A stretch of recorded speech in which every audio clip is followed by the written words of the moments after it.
Reasoning का practice set पहला solve करेंगे, जो कि आने वाली परीक्षाओं के लिए काफी इम्पोर्टेंट है।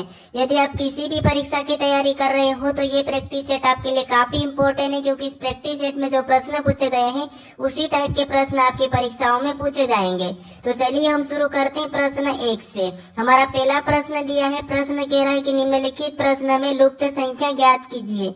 यानी यहाँ पर एक हमें प्रश्नवाचक चिन्ह दिया है, यहाँ पर हमें संख्या ज्ञात करनी है। तो जब भी ऐसे प्रश्न को सोल्व करना है तो सबसे पहले जो प्रश्नवाचक चिन्ह दिया है उसी की जगह यहाँ पर 56 कैसे लिखा है और यहाँ पर 38 कैसे लिखा है, हमें ये पता करना है।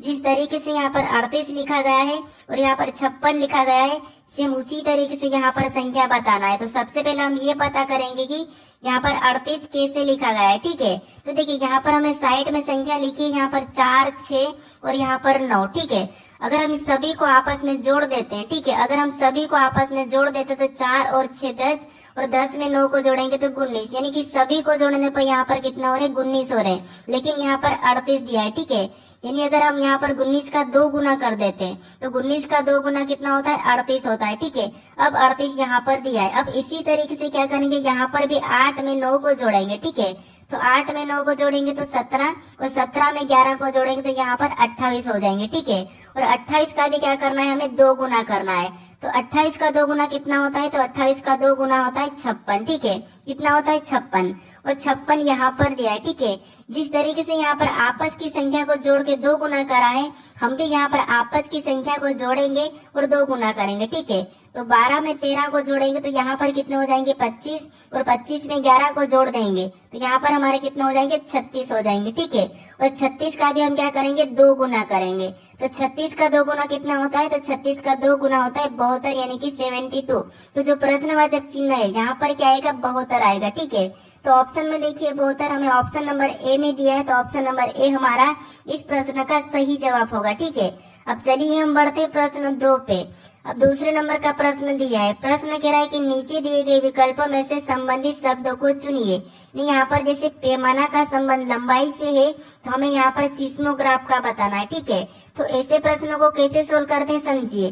सबसे पहले आपको ये पता करना है कि जो पैमाना लिखा है और उसका संबंध लंबाई से कैसा है, सेम तरीके से यहाँ पर सिस्मोग्राफ का बताना है। ठीक है, तो देखिए यहाँ पर हम क्या करेंगे, जैसे पैमाना से हम क्या करते हैं, लंबाई को नापते हैं। ठीक है, पैमाना से हम लंबाई को नापते हैं, सेम उसी तरह से जो सिस्मोग्राफ है, ठीक है, सिस्मोग्राफ से हम किसे नापते हैं, तो यहाँ पर हम भूकंपों को मापते हैं। ठीक है, किसको मापते हैं, भूकंपों। तो यहाँ पर क्या हो जाएगा, जो प्रश्नवाचक चिन्ह है यहाँ पर हो जाएगा भूकंप। ठीक है, क्या हो जाएगा, भूकंप, क्योंकि देखिए जो हमारा पैमाना, इससे हम क्या मापते हैं, लंबाई मापते हैं। ठीक है, तो सिस्मोग्राफ दिया है और इससे हम क्या मापते हैं, भूकंप मापते हैं। तो इस प्रश्न का सही जवाब क्या होगा, ऑप्शन बी हो जाएगा। ठीक है, कौन सा हो जाएगा, ऑप्शन बी। अब चलिए हम बढ़ते हैं प्रश्न 3 पे। अब तीसरे नंबर का प्रश्न दिया है, प्रश्न कह रहा है कि निम्नलिखित श्रृंखला श्रेणी में असंगत ज्ञात करें। ठीक है, यहाँ पर हमें कुछ संख्या दी है 30, 27, 36, 45 और 72 और प्रश्न कह रहा है कि यहाँ पर हमें क्या करना है, इस श्रृंखला श्रेणी में असंगत ज्ञात करना है। ठीक है, यानी जो कौन सी संख्या है जो अलग है। तो देखिए अगर हम यहाँ पर अंतर देखते तो यहाँ पर देखिए 3 माइनस हो रहा है। ठीक है, देखिए 27 से 36 देखेंगे तो यहाँ पर क्या हो रहा है, +9 हो रहा है। फिर 36, यहाँ पर 36 से 45 देखेंगे तो यहाँ पर देखिए 45, मतलब यहाँ पर 9 प्लस हो रहा है। ठीक है, लेकिन यहाँ पर कुछ ज्यादा ही संख्या प्लस हो रही है। तो अब क्या करेंगे, देखिए ऐसे में आपको क्या करना है, यहाँ पर ध्यान से देखिए, अगर हम इनको आपस में जोड़ देते हैं 30 और 0 को, यानी कि 30 में यहाँ पर देखिए तो इनको आपस में जोड़ेंगे तो 3। ठीक है, और इनको भी आपस में जोड़ेंगे तो 9। ठीक है, फिर देखिए इनको आपस में जोड़ेंगे तो यहाँ पर भी 9, इनको आपस में जोड़ेंगे तो यहाँ पर भी 9 और इनको आपस में जोड़ेंगे तो यहाँ पर भी 9। हमें क्या पूछा था, असंगत ज्ञात करें। अब असंगत आपको कहाँ पर दिखा, यानी कि कौन सी वाली संख्या अलग हो रही है। तो इनका योग 9 आ रहा है, इनका भी योग 9 आ रहा है, इनका भी योग 9 आ रहा है, इनका भी योग 9 आ रहा है। लेकिन हमारा जो 30 है, ठीक है, इसका योग कितना आ रहा है, 3 आ रहा है। तो इसीलिए हमारा असंगत कौन सा हो जाएगा, 30 हो जाएगा। ऑप्शन में देखेंगे तो ऑप्शन हमारे ए में दिया है, तो ए वाला हमारा सही जवाब होगा। ठीक है, अब चलिए हम बढ़ते हैं प्रश्न 4 पे। अब चौथे नंबर का प्रश्न दिया है, प्रश्न कह रहा है कि यदि यहाँ पर EI, ठीक है, ENCRYPT को किसी कोड में VMXIBKG लिखा जाता है तो ARC को उसी कोड में क्या लिखा जाएगा, ये प्रश्न पूछा है। यानी हमारा ये कोडिंग डिकोडिंग का प्रश्न है। हमें सबसे पहले ये पता करना है कि यहाँ पर ENCRYPT का कोड यहाँ पर VMXIB KG कैसे लिखा है, ठीक है। तो देखिए यहाँ पर अगर हम लेटर एक एक को देखते हैं तो यहाँ पर E से यहाँ पर V को लिखा है, यानी इसका विपरीत है। N से यहाँ पर M को लिखा है, यानी इसका विपरीत है, ठीक है। C से यहाँ पर X को लिखा है तो ये भी इसका विपरीत है। R से यहाँ पर I को लिखा है, ये भी इसका विपरीत है। यहाँ पर देखिए यहाँ पर B लिखा है Y का, वो भी उसका विपरीत है। P से यहाँ पर K लिखा है, ये भी विपरीत है। और T से यहाँ पर G लिखा है, ये भी विपरीत है। यानी कि सभी की सभी लेटर क्या है, एक दूसरे के विपरीत है। अगर आपको विपरीत नहीं पता तो आप क्या करोगे, कॉपी में A से लगा के यहाँ पर ABC ऐसा कुछ लिख के आप क्या करना है, M तक लिखना है, ठीक है। और फिर नीचे से आपको N से लगाकर यहाँ तक आना है, जैसे यहाँ पर Y और Z तक, ठीक है। तो ये आमने सामने जितने भी लेटर रहेंगे वो सभी के सभी एक दूसरे के विपरीत हो जाएंगे, ठीक है। जैसे आपको यहाँ पर मिला है N का, यहाँ पर M लिखा है, ठीक है, और यहाँ पर है, ठीक है। तो ये आपको करना है, अगर ये आपको याद नहीं है तो। अब देखिए यहाँ पर हम क्या करेंगे, इसका विपरीत बताएंगे। तो A का विपरीत क्या होता है, Z होता है। R का विपरीत क्या होता है, तो R का विपरीत I होता है। और C का विपरीत क्या होता है, तो C का विपरीत होता है X। अब हम ऑप्शन में देखेंगे ZIX, तो हमें ऑप्शन नंबर A में यानी B में दिया है, तो ऑप्शन हमारा B इस प्रश्न का सही जवाब हो जाएगा, ठीक है। अभी तक आप इस चैनल को सब्सक्राइब नहीं करे तो प्लीज आप सब्सक्राइब जरूर कर लीजिएगा। अब चलिए हम बढ़ते हैं प्रश्न 5 पे। अब 5वें नंबर का प्रश्न दिया है। प्रश्न कह रहा है कि राजीव दक्षिण दिशा की ओर चल रहा है, ठीक है। वहां 2 बार दाई ओर मुड़ता है और फिर दाई ओर मुड़ता है। अब वहां उसके सम्मुख कौन सी दिशा में, यानी दोस्तों देखिए ये प्रश्न कह रहा है कि राजेश दक्षिण दिशा में चल रहा है। यानी देखिए दिशा में आपको पता होना चाहिए, जैसे दिशा हमारी 4 प्रकार रहती है, जैसे ऊपर की ओर उत्तर, नीचे दक्षिण और राइट में पूर्व और लेफ्ट में पश्चिम, ठीक है। अब देखिए यहाँ पर प्रश्न कह रहा है कि राजीव दक्षिण दिशा की ओर चल रहा है। तो मान लीजिए यहाँ से राजीव दक्षिण दिशा में चल रहा है, ठीक है। फिर देखिए वहां 2 बार दाई ओर मुड़ता है, यानी दक्षिण दिशा में चलने के बाद 2 बार दाई ओर, तो एक तो ये पहला दाई ओर और ये दूसरा दाई ओर मुड़ा, ठीक है। फिर आगे कहा है कि और फिर दाई ओर मुड़कर मुड़ता है, मतलब और फिर दाई ओर मुड़ता है। तो यहाँ से चलने का वापस दाई ओर इधर जाएगा, ठीक है। तो ये इधर मुड़ चुका। अब देखिए अब उसके सम्मुख कौन सी दिशा में, यानी ये प्रश्न कह रहा है कि अब राजेश का मुख किस दिशा में, तो राजेश अभी इस दिशा में जा रहा है। तो देखिए दिशा देखिए दक्षिण है, फिर इधर गया, फिर इधर गया और इधर वापस जा रहा है। तो ये कौन सी हो जाएगी, पूर्व हो जाएगी, ठीक है। यानी कि राजेश कौन सी दिशा में जा रहा है, पूर्व में जा रहा है। तो ऑप्शन में देखेंगे पूर्व हमारी ऑप्शन सी में दिया है, तो ऑप्शन सी हमारा इस प्रश्न का सही जवाब हो जाएगा, ठीक है। अब चलिए हम बढ़ते प्रश्न 6 पे। अब 6 नंबर का प्रश्न दिया है। प्रश्न कह रहा है कि यदि 3 स्टार 2 बराबर 25, 8 स्टार 7 बराबर 255, यहाँ पर 25, फिर तो 7 स्टार 2 बराबर एक प्रश्नवाचक चिन्ह देके बताया, ठीक है। यानी दोस्तों यहाँ पर देखेंगे हम, जैसे यहाँ पर क्या दिया है, 3 स्टार 2 बराबर 25 दिया है, 8 स्टार 7 बराबर 225 दिया है, और यहाँ पर पूछा हमें कि 7 स्टार 2 बराबर कितना होगा, ठीक है। तो देखिए ऐसे प्रश्नों को कैसे सोल्व करना है, सबसे पहले हमें ये पता करना है कि यहाँ पर 2 स्टार 3 बराबर, यानी कि 3 स्टार 2 बराबर यहाँ पर 25 कैसे लिखा है, ठीक है। तो देखिए अगर हम इस 25 को लाते हैं तो इनको क्या करेंगे, आपस में जोड़ लेते हैं, ठीक है। तो कितने होते हैं, 5 होते हैं, और 5 का स्कोर करेंगे तो यहाँ पर 5 का वर्ग कितना होता है, 25, और 25 लिखा है। इसी तरीके से यहाँ पर भी क्या करेंगे, इन दोनों को जोड़ेंगे तो 8 7 कितने होते हैं, 15 होते हैं, ठीक है। और 15 का भी यहाँ पर वर्ग करेंगे तो 15 का वर्ग 225 यहाँ पर लिखा है, ठीक है। यहाँ पर भी दोनों को जोड़ के उसका वर्ग लिखा है, यहाँ पर भी दोनों को जोड़ के उसका वर्ग लिखा है। तो हम भी क्या करेंगे, इन दोनों को जोड़ेंगे और उसका वर्ग बताएंगे। तो 7 और 2 कितने होते हैं, 9 होते हैं, और 9 का जब वर्ग करते हैं तो 9 का वर्ग कितना होता है, 81 होता है, ठीक है, यानी कि 81।